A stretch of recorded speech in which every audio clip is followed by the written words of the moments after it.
पावलांनी आम्हा वाळवंटी तुझी सावली, गळा भेट घेण्या बिनेची निघाली तुझ्या नाम घोषात इंद्रायणी.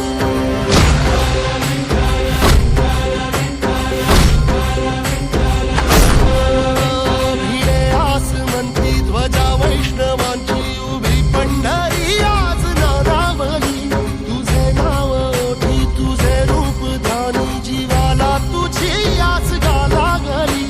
जरी बाप सार